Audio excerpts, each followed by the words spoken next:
Yes, much has been made of me, perhaps too much, both good and bad. I have been criticized for relishing the pomp and privilege of high rank. However, few could doubt my integrity and devotion to duty. I see now that many of my better qualities were developed early in life as a lad in Virginia. I often recall the years on our tobacco plantation near Fredericksburg. My father, Augustine, was a successful and practical man, but I hardly knew him. He died when I was 11. My mother, Mary, raised my sister, brothers, and me in the strictest fashion, although I was legally the ward of my half-brother, Lawrence, a captain in the Royal Marines. How I admired Lawrence. Even then, I, too, wanted to be a soldier. It was always a special occasion when Lawrence returned from his tours of duty. Lawrence always encouraged me to be an officer. In fact, Lawrence later named the plantation on the Potomac River Mount Vernon, after Admiral Vernon, under whom he had served. On the plantation, I busied myself with a useful training. I was only 13 when I started using my father's surveying equipment. How practical was that early training? It taught me to respect precision. I was outdoors, too, rather than being confined all day behind a tutor's desk. Yes, from the start, I took a liking to the surveyor's craft. I learned to read the land, a skill which later served me in war. I also was keen to learn the business of running the plantation and would often ride the boundaries. It was a good thing, for at 22, I was left the estate when Lawrence died of tuberculosis. When Lawrence was alive, oh, the great parties he would host in the halls of Mount Vernon. He was always a bit of a hero to me. I'd often watch from the doorway and listen to the conversation. At one such party, I overheard Colonel Fairfax and others speak of the vast lands of the Shenandoah Valley, and I listened raptly to their plans for opening the valley to settlement. Colonel Fairfax talked of treaties with the Indians and making claims to great tracts of land. He also considered the large expedition he would have to mount to cross the wilds of the Blue Ridge Mountains. I watched as he plotted the course. I was but a lad of 16 with a hunger for adventure. How badly I wanted to prove myself in the company of frontiersmen. I determined that night to offer my skills as a surveyor to Colonel Fairfax. Thus began an experience I have always treasured. I became a member of that surveying party. It was a toughening trip. I recall one night when we were fortunate enough to have a roof above us. That was the night the others played a rather fiendish trick on me.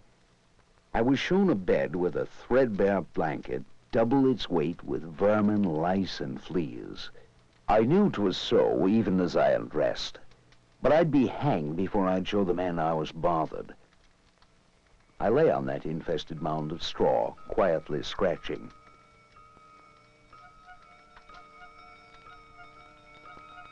When the candle was carried away, without saying a word, I put my clothes back on and found a place on the floor. I had not shown my discomfort, a quality I later found useful on the battlefield.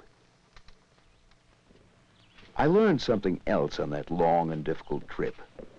Exhausted by the worst road ever trod by man or beast, we stopped near a trading post to rest. Suddenly, 2 Cherokee braves emerged from the woods. We were alarmed, defensive.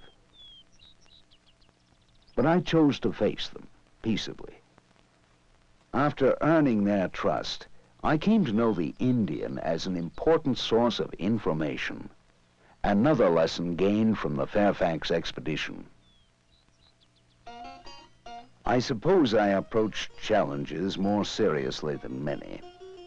I remember writing a book which I so grandly titled Rules of Civility and Decent Behavior in Company and Conversation.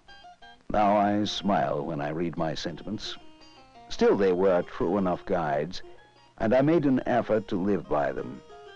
And so the years of my youth were spent studying and working, practicing my favored craft, with the thought always present that I might one day lead men into battle.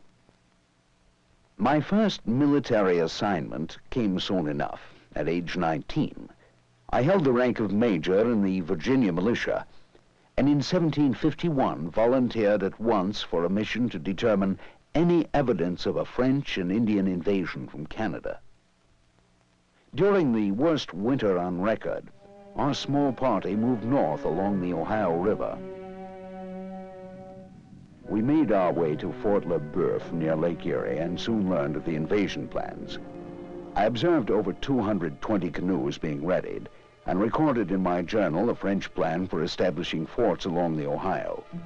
Realizing the urgency with which the news must reach Virginia, one trusted companion and I left our weary horses, made our way to the Allegheny River, and crossed to warn the British outpost.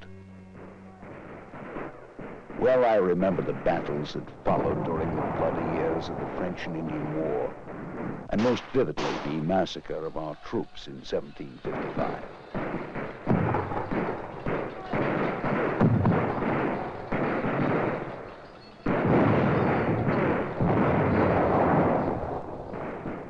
I was 23 then, an aide to General Braddock.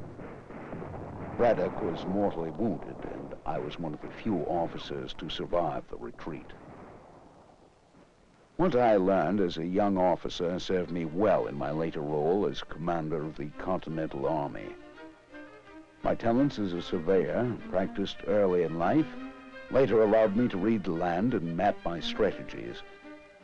As a boy, I could not foresee, of course, the nature of the great revolution to come or my place in it. But I do believe that the qualities that helped me persevere during the great hardships of the Revolution and the strengths that enabled me to bring together the colonies and build a nation in the years afterwards were forged during my early years in Virginia.